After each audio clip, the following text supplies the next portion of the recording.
আচ্ছা, calculate TA with the following condition, অর্থাৎ আমাদের যে স্যালারি শিটটা আছে, ঠিক আছে, আমরা যে স্যালারি শিটটা বানিয়েছিলাম এইখানে টিএ ক্যালকুলেশান করতে বলেছে বিভিন্ন শর্ত দ্বারা। আমাদের টিএর যে ঘরটা আছে এটা করেছিলাম তো মনে হয় না, এটা তো হয়েছিল। তারপরে তাহলে অন্য কন্ডিশানে আসি। যদি এরকম কোনো কন্ডিশান দেওয়া হয়, এটা কিন্তু দেওয়া হয় না, ঠিক, জাস্ট লজিক শেখার জন্য কন্ডিশানটা আমি দিয়েছি, ঠিক আছে, যে এইরকম কন্ডিশান দিয়েছি যে বেসিক পে 40,000-এর বেশি যাদের, তাদেরকে 15% কী দিবে, ডিএ দিবে। ডিএটা 15% দেবে কার না, তো বেসিকের 15%, ঠিক আছে। যারা 30,000-এর ওপর তাদেরকে 10%, বেসিকের 10%, যারা 25,000-এর ওপর তাদেরকে 8%, এবং যারা 15,000-এর ওপর তাদেরকে 5%, আর বাদবাকি যারা আছে তাদেরকে 3%। এটা আমি বেসিকের ওপর করেছি, তোমাদের এটা কমিশনের ওপরও করা যেতে পারতো, যে যারা এত টাকা সেল করেছে তাদেরকে এত % আমি কমিশন দেবো, যারা এত টাকার মাল সেল করেছে তাদেরকে এত % কমিশন দেবো। তাও এই সেম জিনিসই অ্যাপ্লাই করা যাবে, ঠিক আছে। আমি বেসিক দিয়ে দেখিয়েছি, তো সেটা কমিশনের ক্ষেত্রেও অ্যাপ্লাই করতে পারো, কোনো অসুবিধা নেই। তাহলে এই কন্ডিশনটা কি লিখবে, বেসিক পে 40,000-এর বেশি হলে 15% ইয়ে পাবে, কমিশন পাবে, অর্থাৎ ডিএ পাবে, 15% ডিএ পাবে, বেসিকেরই 15% ডিএ পাবে। তাহলে এই সেলে গিয়ে তখন আমি ডিএর যে ঘরটা সবাইকে সমান দিয়েছিলাম এটা ডিলিট করে দিলাম। ডিএ ক্যালকুলেশন করতে হবে আমাকে, তাহলে এখানে কি লিখতে হবে বলো কন্ডিশনটা। তাহলে যদি প্রথমে ইকুয়াল টু সাইন, যদি বেসিক পে, তাহলে বেসিক পে কোনটা, এটা E2 greater than equal to কত বলেছি, 40,000, তাহলে কি হবে বলো, কার 15%, বেসিকের 15%, যে রেজাল্টটা বেরোবে সেটা হবে বেসিক এর 15% ক্যালকুলেশন করে যেটা বেরোবে সেটাই, ঠিক আছে। তাহলে ঘরটা কী লিখবো বলো, তাহলে বেসিক এর 15%, তাহলে E2 এর 15% হয়ে গেল, E2 এর 15%, বেসিক এর 15%, এই কথাটাই আমাকে লিখতে হবে, যেহেতু শর্তে আমাকে এখানে বলা হয়েছে যে 15% অফ বেসিক পে। একটা কন্ডিশন হয়ে গেল। সেকেন্ড কন্ডিশন সেমভাবেই, শুধু 40,000-এর জায়গায় 30,000 পার্সেন্টেজ যেটা আছে সেটা চেঞ্জ করবো। এইভাবে আমাকে পরপর লজিকটা ইউজ করতে হবে। তাহলে এখানে কমা দিয়ে দিলাম। সেকেন্ড কন্ডিশন, যদি basic pay greater than equal to 30,000, তাহলে বেসিক এর কত ছিল, 10/100 করতে পারো, বা 10%ও লিখতে পারো, কোনো অসুবিধা নেই। আবার যদি এটা গ্রেটার দ্যান ইকুয়াল টু 25,000, তাহলে E2 এর 8%, কমা যদি basic greater than equal to কি দিয়েছি এখানে একটা, হ্যাঁ 15,000, তাহলে E2 এর 5%, না হলে E2 এর 3%, E2 বসেন এখানে, আচ্ছা E2 এর 3%, এইটা হচ্ছে লজিক যেভাবে দেওয়া হয়েছে। এবার ব্র্যাকেট কতগুলি, 1 2 3 4 হয়ে গেছে, ঠিক আছে, এন্টার। তাহলে এ এখন কত পাচ্ছে, 10,050, টেনে দাও সবারই বেরিয়ে যাবে অটোমেটিক। এর দেখো এর যদি 50,000 টাকা বেসিক পে হতো, তাহলে কত টাকা পাচ্ছে, 7,500, কত পার্সেন্ট পাচ্ছে, 15% পাচ্ছে। কার 15%, 50,000-এর 15%, কেন 40,000-এর ওপরেছে অ্যামাউন্টটা, ঠিক আছে। তাহলে এইভাবে এই যদি 10,000 হতো বেসিক পে, তাহলে দেখো কত পার্সেন্ট পাচ্ছে, 3%, কারণ আমি বলেছি 15%-এর ওপর গেলে 5% পাবে, 15%-এর নিচে আছে বলে সবাই 3%ই পাচ্ছে। তাহলে এটাকে যদি 20,000 করি, তাহলে কত পার্সেন্ট হবে বলো তো, 5% থাকবে। 25,000-এর উপরে তো 8% আছে, তাহলে 20,000-এ 5%, তাহলে দেখো এই 5% হওয়াতে ও কত টাকা পাচ্ছে, 1,000 টাকা ডিএ পাচ্ছে। এইটা ডিএ না করে যদি কমিশন বলতাম তাহলে কমিশনও হতো, তাই না। জাস্ট আমি শিখলাম কি করে পার্সেন্টেজ লজিক্যালি ক্যালকুলেশন করতে হয়, ঠিক আছে। এইটার তোমাদের খাতাতে দেখবে নোটসে এইভাবে লেখা আছে যে যদি E2 20,000-এর বেশি হয়, তাহলে E2 এর এখানে 100% দিয়েছি আমি, এখানে কত লিখেছি, এটা 15% লিখেছি। আচ্ছা, এই পার্সেন্টেজগুলো চেঞ্জ করে দিলেই হবে, ঠিক আছে। পার্সেন্টেজগুলো চেঞ্জ করে, এখানে 40,000 দিয়েছিলাম, এখানে তখন 20,000 লিখে দিয়েছিলাম হয়তো, ঠিক আছে। তাহলে এখানে পার্সেন্টেজগুলো চেঞ্জ করে দেবে, ওকে। আচ্ছা, এবার এইখানে এইখানে একটা টেবিল করেছিলাম, যেটাতে দেখো লেখা আছে কোর্সের নাম আর তার ফিজ। সিআইটি হলে 2000, সিডিডিপি হলে 2000, সিএফএস হলে 2000, ডিআইটি হলে 3000, ডিডিডিপি হলে 3000, ডিএফএস হলে 3000, এরকম ফিজ লেখা আছে। ঠিক আছে, এইটা তাহলে তুমি কি করে বসাবে? এখানে আমরা দেখছি সিআইটিএ, সিডিডিপি, সিএফএস এই তিনটেরই কোর্স ফিজ কত? 2000, এবং ডিআইটিএ, ডিডিটিপি, ডিএফএস এদের হচ্ছে 3000। তাহলে এই রকম শর্ত যদি থাকে সেক্ষেত্রে আমরা অর ফাংশনটাকে ইউজ করব, যে বারবার ইফ সিআইটিএ হলে 2000, ইফ সিডিডিপি হলে 2000, ইফ সিএফএস হলে 2000 না লিখে আমরা অর ফাংশনটাকে ইউজ করব এইভাবে, ইফ অর যে সেল অ্যাড্রেসে কোর্সটা আছে ইকুয়াল টু সিআইটিএ অর, এই অরটা এখানে কমন ধরে নিয়েছি তাই আমরা অর কথাটা উচ্চারণ করব না, এটাকে অর ভেবে নেব। তাই এটা অথবা এটা যদি হয় তাহলেই কোর্স ফিজ কত হবে? 2000। আবার একটা শর্ত, ইফ অর এটা ডিআইটিএ, ওটা ডিডিটিপি অথবা ডিএফএস হলে কত হবে? 3000। আদারওয়াইজ যদি অন্য কিছু লেখো তাহলে তোমাকে কি দেখাবে? ইনভ্যালিড কোর্স নেম, এই কথাটা দেখাবে। ঠিক আছে, এটা অ্যাপ্লাই করে দেখবে খাতা থেকে, না করে দেখাবো? করে দেখাই। তাহলে আমরা এক্সেলের যে কোনো একটা সিট নিয়ে নাও, এক্সেলে ধরে নাও আমি এখানে কোনো একটা নিউ সিট নিয়ে নিচ্ছি, তোমাদের এখানে দেখিয়ে দিই। নিউ সিট নিয়ে নিলাম, বড় করি, তাহলে COURS কোর্স, আর এখানে FEES ফিজ। কোর্সের নাম লিখে দাও এখানে, সিআইটিএ, ডিআইটিএ, এডিআইটিএ, সিডিটিপি, ডিডিটিপি, সিএফএস, ডিএফএস, এরকম কিছু কোর্সের নাম লিখলে এবার শর্ত অনুযায়ী তোমার যদির সাথে অর এই সেল অ্যাড্রেস এ কত? A2 ইকুয়াল টু, যদি সিআইটিএ হয় কমা A2 ইকুয়াল টু সিডিটিপি হয় কমা A2 ইকুয়াল টু সিএফএএস হয়, এই তিনটে কোর্স যদি হয় অরের ব্র্যাকেটটা ক্লোজ করে দিলাম। ঠিক আছে, তাহলে কত টাকা কোর্স ফিস বলেছি আমি? 2000 টাকা। এটা একটা হয়ে গেল শর্ত। আবার একটা ইফ দিব, আবার একটা ইফ, এখানে ডবল কোটেশন দিইনি, বুঝলো তো? ঠিক আছে, তাহলে আবার একটা ইফ দিলাম, ফার্স্ট ব্র্যাকেট দিলাম, সেল অ্যাড্রেস হচ্ছে A2, ও হ্যাঁ এখানে আবার অর দিতে হবে। ঠিক আছে, এখানেও অর দিতে হবে যেহেতু আমি একাধিক শর্ত ইউজ করব। তাহলে A2 ইকুয়াল টু ডিআইটিএ, A2 যদি ডিআইটিএ হয়, অথবা A2 ইকুয়াল টু ডিডিটিপি হয়, অথবা A2 ইকুয়াল টু ডিএফএএস হয়, তাহলে কত টাকা? 3000 টাকা। আর না হলে এই কোর্সগুলোর বাইরে যদি অন্য কিছু কোর্সের নাম লেখো তাহলে তোমাকে দেখাবে ইনভ্যালিড কোর্স নেম, বা তুমি যা লিখে দেবে, আমি বলে দিলাম যে এখানে দেখাবে INVALID, ইনভ্যালিড দেখিয়ে দেবে। ঠিক আছে, invalid course, COURS, invalid course name কথাটা লিখলে লিখবে, না লিখলে না লিখবে। কটা ইফ দিয়েছি আমি? দুটো, একটা দুটো। ঠিক আছে, দুটো ইফ দিয়েছি। এবার এন্টার, তাহলে 2000 টাকা দেখিয়ে দিচ্ছে। এবার টেনে দাও, দেখো ইনভ্যালিড কোর্স কটা আছে? এডিআইটি ইনভ্যালিড আর ডিডিটি ইনভ্যালিড, এটা কোনো কোর্স নয়। তাহলে ডিডিটিপি লিখে দিই এখানে, ডিডিটিপি, দেখো কোর্স ফি অটোমেটিক্যালি কত হয়ে গেল? 3000। এই ডিএফএসকে যদি সিআইটিএ করে দিই তাহলে অটোমেটিক কোর্স ফিস হয়ে যাবে 2000 হয়ে যাবে।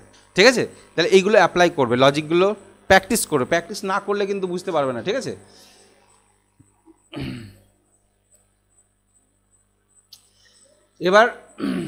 এবার হচ্ছে তোমাদের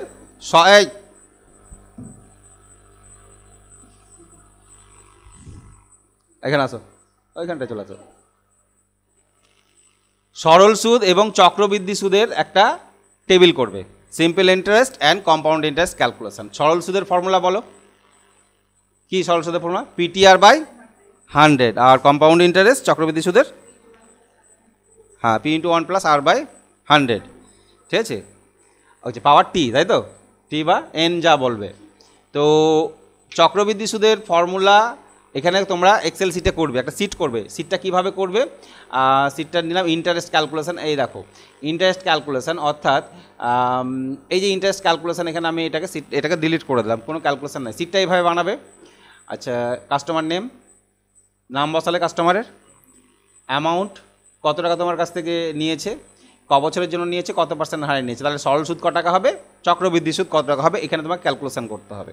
আমি ওপরে একটা ঘরে দেখো ইন্টারেস্ট ক্যালকুলেশন লিখেছি, এটা মার্জ সেল করেছি। এক্সেলে মার্জ সেল করতে পারবে তো?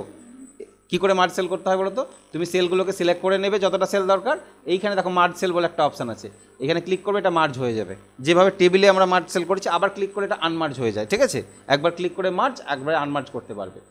তো এইখানে এবার তোমাকে ফর্মুলাটা বসাতে হবে। তাহলে সরল সুদের ফর্মুলা আমি এখানে লিখে দিয়েছি। তাহলে এখানে কি লিখেছি? পি, এটা হচ্ছে পি মানে প্রিন্সিপাল, এটা হচ্ছে টি, এটা হচ্ছে আর রেট, টি মানে time R rate of interest. তাহলে P into T into R by 100। তাহলে পি কোথায় আছে? পি আছে আমার বি থ্রিতে, তাহলে পি ইন্টু টি সি থ্রিতে আছে আর এটা ডি থ্রিতে বাই 100। এটা লিখলেই তোমার সিম্পল ইন্টারেস্টটা বেরিয়ে যাবে। তাহলে ইকুয়াল টু এই সেল অ্যাড্রেসটা লিখো, এখানে ক্লিক করলে সেল অ্যাড্রেস চলে আসবে, তার আগে ব্র্যাকেট দিয়ে দেবে, ঠিক আছে? তাহলে এই সেল অ্যাড্রেসটা দিবে, এটা প্রিন্সিপাল মানে পি ইন্টু ইন্টু চিহ্ন এটা T into R bracket close by 100। তাহলে বেরিয়ে গেল, এটা একটা বেরিয়ে গেলে এদিকে টেনে দেবে, সবারই অটোমেটিক্যালি বেরিয়ে যাবে। এবার লোনটা যদি বেশি নেয়, সে হয়তো 15 লাখ টাকা, 15 একক দশক শতক হাজার হয়তো লক্ষ, কত হলো, কত লাখ টাকা নিলে জানি না, একক দশক শতক হাজার হয়তো 1.5 লাখ টাকা, ঠিক আছে?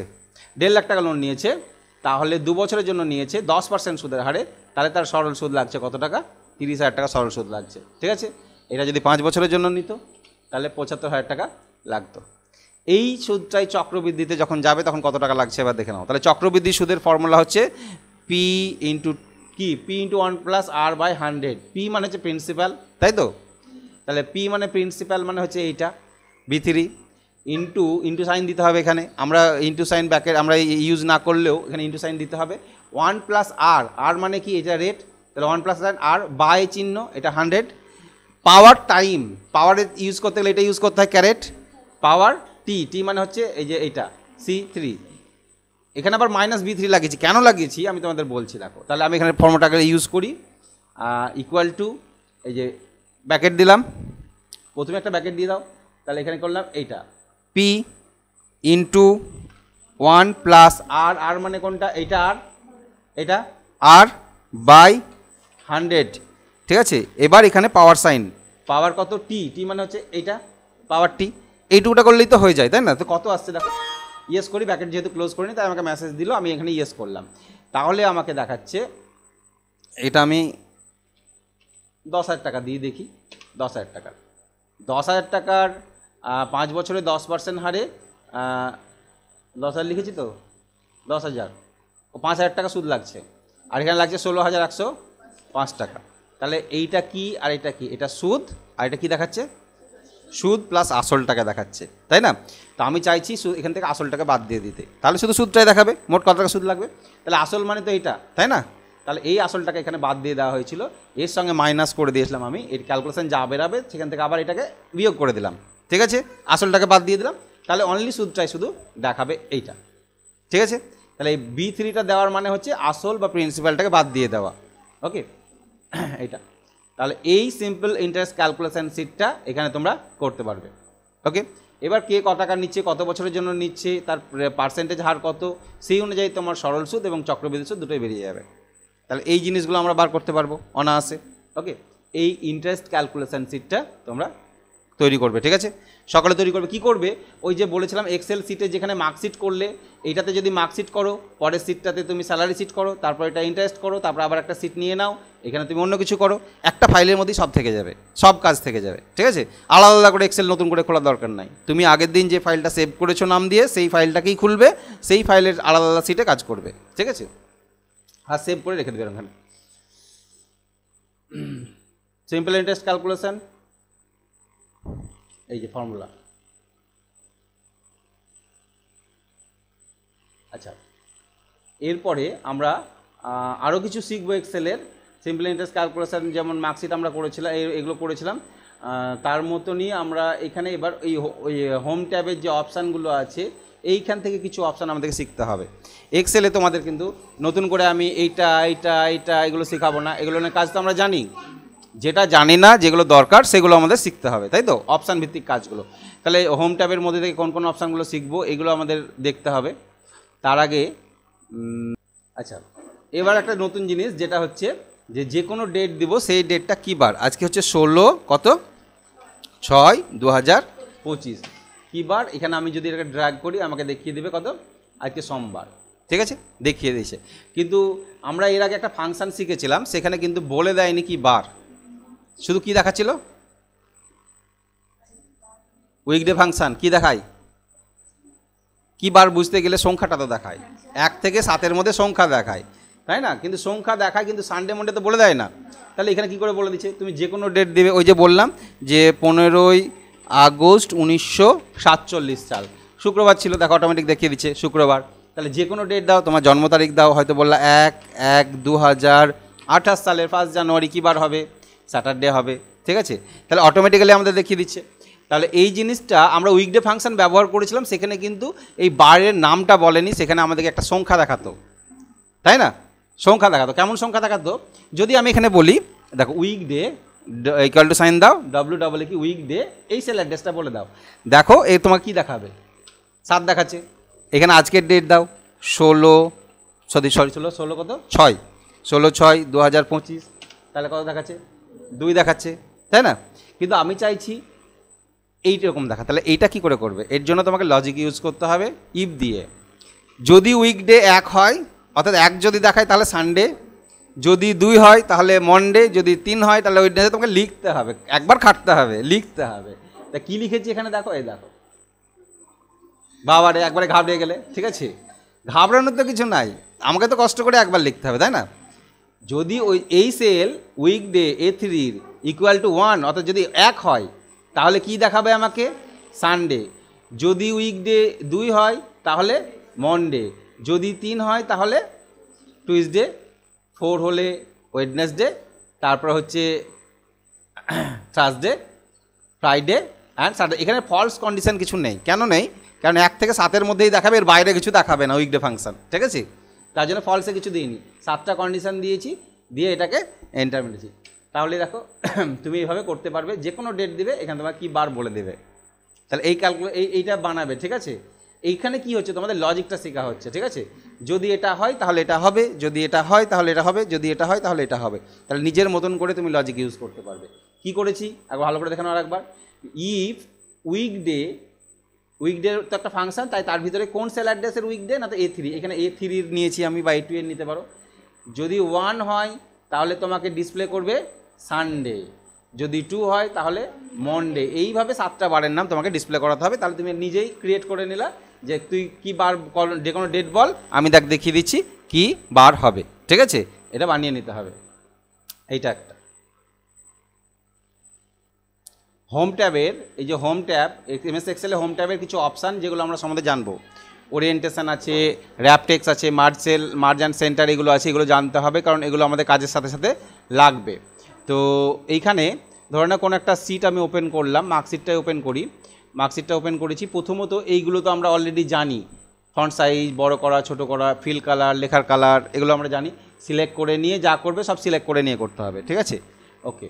এবার এইখানে একটা জিনিস দেখতে পাবেন, এই অ্যালাইনমেন্টগুলো তো জানো, তাই না, ওকে, এগুলো জানি। এইখানে পাশে একটা অপশান আছে যেটাকে বলছে ওরিয়েন্টেশন। এটা কি হয় যে কোনো লেখাকে আমরা এই লেখাগুলোকে সিলেক্ট করে নিলাম, সবটাই সিলেক্ট করি, সাপোজ সবটাই সিলেক্ট করলাম, পুরো লেখাটাই সিলেক্ট করলাম, সিলেক্ট করে ওরিয়েন্টেশন চেঞ্জ করতে পারি। যদি মনে করি লেখাগুলোকে এই অ্যাঙ্গেলে ঘোরাবো, দেখো এরকম অ্যাঙ্গেলে ঘোরাবো, তাহলে এরকম অ্যাঙ্গেল করতে পারি, ঠিক আছে, এইরকম অ্যাঙ্গেল করতে পারবো। ওরিয়েন্টেশনের এখানে অ্যাঙ্গেল আছে, তুমি জাস্ট এইরকম করতে চাইলে এরকম লম্বা হবে চলে আসবে, ঠিক আছে। তাহলে এই ওরিয়েন্টেশনে যাও, এখানে গিয়ে আবার ফরম্যাট সেল অ্যালাইনমেন্ট সব লাস্টে যদি যেটা আছে সেটাকে যদি ক্লিক করো, তুমি ইচ্ছা মতন অ্যাঙ্গেল সেট করতে পারো, ইচ্ছা মতন কাজ করতে পারবে।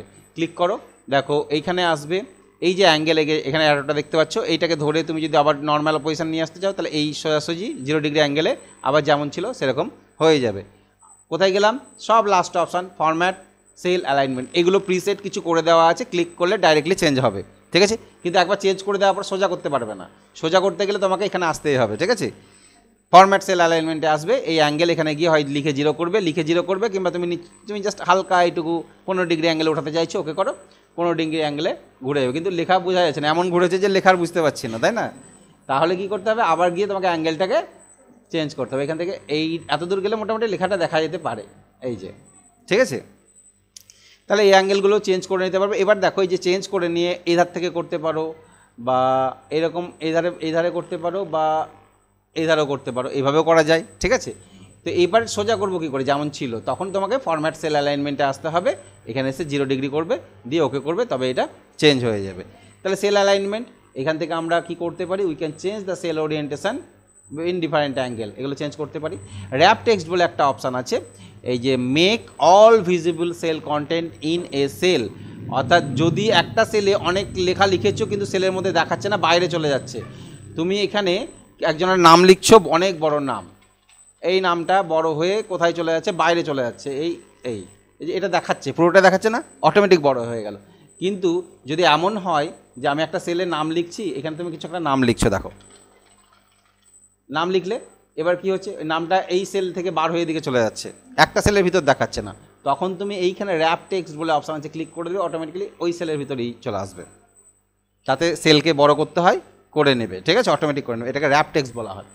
তুমি যদি অলরেডি সেল সিলেক্ট করে নাও, যে এতগুলো সেল সিলেক্ট করে নিয়েছি, যে এতগুলো সিলেক্ট করে আগে র্যাপ টেক্সটে ক্লিক করে রাখলাম, এখানে যা লিখবে তোমার যদি বড় হয়ে যায়, সাপোজ আমি BIP LABASH সাহা এই নামটা লিখলাম, দেখো অটোমেটিক্যালি নিচে সেলে নিয়ে নিল। কিন্তু এই সেলে গিয়ে তুমি লেখো,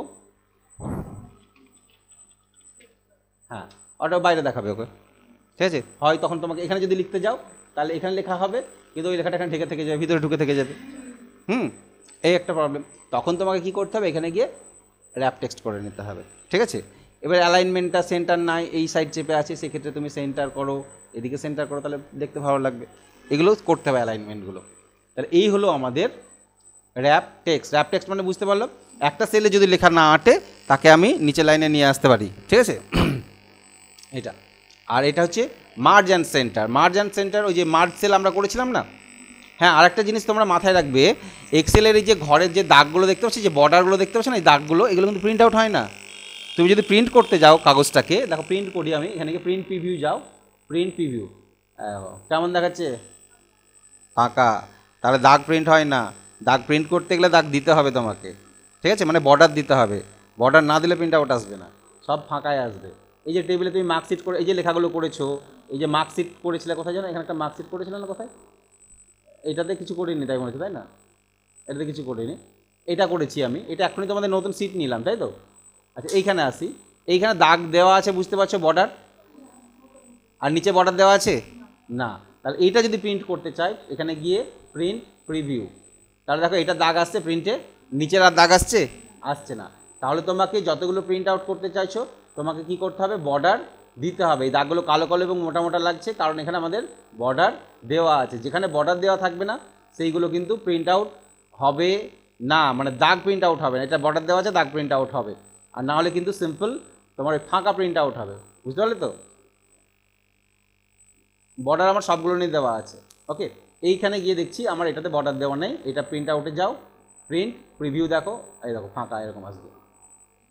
তাহলে বর্ডার কী করে দেবে, এইটাকে সিলেক্ট করে নেবে, সিলেক্ট করে নাও যতটা বর্ডার দিতে চাইছো, সিলেক্ট করে নিয়ে এই যে এখানে বর্ডার আছে না, বর্ডার, এই যে বর্ডার শিখেছিলে তোমরা, বর্ডারের মধ্যে তাহলে কী বর্ডার দেবো আমরা, অল বর্ডার, তাহলে অল বর্ডারে দেখো বর্ডার চলে এসছে, বুঝতে পারছো। এবার প্রিন্ট প্রিভিউ দেখো, এখানে যাও প্রিন্ট প্রিভিউ, এবার দাগ এসছে, এই দেখো, ঠিক আছে। তাহলে এক্সেলের এই সেলের যে বর্ডারটা আমরা দেখতে পাচ্ছি, এটা গ্রিড লাইন বলা হয়, এই গ্রিড লাইনটা কিন্তু প্রিন্ট আউট হয় না, এখানে বর্ডার সেট করতে হয়। তাহলে বর্ডারের আবার স্টাইল আছে, এই বর্ডারের যে অপশানটা দেখতে পাচ্ছ, এখানে গিয়ে অল বর্ডার্স করলে বর্ডার এলো, এখানে বর্ডারের লাইনের স্টাইল, বর্ডারের স্টাইল চেঞ্জ করতে পারো তুমি, বর্ডার স্টাইল এরকম ডবল ডবল দিতে পারো, এটা ড্র করে দিলাম আমি নাকি, এখানে সেট করে দাও, ড্র হয়ে গেল, ঠিক আছে। বর্ডারের স্টাইল চেঞ্জ করলাম, দেখলে তো। আর বর্ডারের লাইনটা মোটামুটি করবে, লাইনের কালারও চেঞ্জ করতে পারে, যে বর্ডার লাইনের কালারটা আমি ঠিক এইরকম দিতে চাইছি, যে আবার এই অল বর্ডারে ক্লিক করবে, দেখো লাইনের কালারটা চেঞ্জ হয়ে গেল, ঠিক আছে। তাহলে হ্যাঁ কি চেঞ্জ হয়নি, সবগুলো লাইনের কালার, এই যে ক্লোজ, এই বর্ডার সিলেক্ট করলে, সিলেক্ট করে এখান থেকে আগে লাইন কালার চুজ করে না, লাইন কালার রেড করলাম, ঠিক আছে। এবার এইখানে এই দাগের মতন চলে এসে তুমি যদি এটা টেনে এইটাতে দাও, তাহলে এটাই রেড হবে শুধুমাত্র, ঠিক আছে। কিন্তু আমি টানবো না, অল বর্ডারে ক্লিক করে দেবো, তাহলে সবাই রেড হয়ে গেল। এখন সিলেক্ট করলে এটা আলাদা দেখাচ্ছে, সিলেক্ট করলে আলাদা দেখাবে, ঠিক আছে। বাইরে ক্লিক করা দেখো অল বর্ডার হয়ে গেল। এবং বর্ডারের স্টাইল যেটা আছে বর্ডার স্টাইল যদি চেঞ্জ করতে চাও লাইন স্টাইলে যাবে, এখান থেকে বর্ডারটা একটু মোটা করবে বা মিহি করবে বা ডট ডট দিয়ে এরকম ডট ডট দিতে চাইছো, তাহলে গিয়ে আবার অল বর্ডার ক্লিক করে দাও, দেখো ডট ডট হয়ে যাবে। বর্ডার স্টাইলটা কেমন ডট ডট টাইপের হয়ে গেল। তাহলে এই বর্ডার স্টাইলগুলো আমরা চেঞ্জ করতে পারবো, ঠিক আছে। এখানে গিয়ে বর্ডার স্টাইলগুলো চেঞ্জ করে নেবে। আবার এখানে গিয়ে নো বর্ডার যদি করি আমরা, তাহলে বর্ডার উঠে যাবে, সিম্পল যেমন ছিল আমাদের আগের মতন চলে আসবে। এটা হলো বর্ডার। আচ্ছা, বর্ডারের পর এবার আমরা যেটা দেখবো এইখানে মার্জ অ্যান্ড সেন্টার, এটার নাম হচ্ছে মার্জ অ্যান্ড সেন্টার। এটা হচ্ছে মার্জ সেল বলা হয়। মার্জ সেল মানে দুই বা তার অধিক সেলকে একটা সেলে পরিণত করা, একে বলা হয় মার্জ সেল, ঠিক আছে। তো মার্জ সেলটা কী করে করবে, আগে আমি বর্ডার দিই, কিছু সেলে বর্ডার দিই, তাহলে ভালো বুঝতে পারবে। ধরেন এতগুলো সেলে আমি বর্ডার দিয়েছি, এখানে গিয়ে অল বর্ডার করি, এই ডট ডট দাগ সিলেক্ট হয়ে আছে, বর্ডার স্টাইলটা চেঞ্জ করে দিই। লাইন স্টাইলে গেলে আমি লাইন নিয়ে নিলাম, এই নর্মাল লাইনটাই নিলাম, দিয়ে অল বর্ডার করে দিই, অল বর্ডার। লাল কালারও হয়ে আছে, লাল কালারটা আমাকে চেঞ্জ করতে হবে, ঠিক আছে। লাল কালারটা আমি এখানে গিয়ে লাইনের কালারটা আমি অটোমেটিক করে দিলাম যাতে ব্ল্যাক হয়, অল বর্ডার ক্লিক করি, ব্ল্যাক, ওকে। এবার দেখো এই যে সেলগুলো সিলেক্ট হয়েছে, তুমি এটা এবং এইগুলোকে সিলেক্ট করে মার্জ করতে চাইছো, সিলেক্ট করে যখন মার্জ ক্লিক করবে, এই ক্লিক করলে এটা মার্জ হয়ে গেল, দেখো এটা একটা সেল হয়ে গেল। এখানে কিছু লিখতে পারো, অ্যালাইনমেন্ট সেন্টারেই চলে আসবে, অর্থাৎ মার্জ অ্যান্ড সেন্টার, অ্যালাইনমেন্ট কী হয়ে যাবে লেখা, সেন্টারে চলে আসবে, তাহলে এটা মার্জ করতে পারো। তুমি যদি এতটা একসাথে সিলেক্ট করো, মার্জে ক্লিক করো, এতটাই মার্জ হয়ে যাবে। আবার এটাকে আনমার্জে ক্লিক করবে, এটা হচ্ছে আনমার্জ হয়ে যাবে, ঠিক আছে। এবার যেহেতু মার্জ করে ফেলেছে তাই বর্ডারটা আউট হয়ে গেছে, আবার ক্লিক করে বর্ডার তোমাকে দিতে হবে।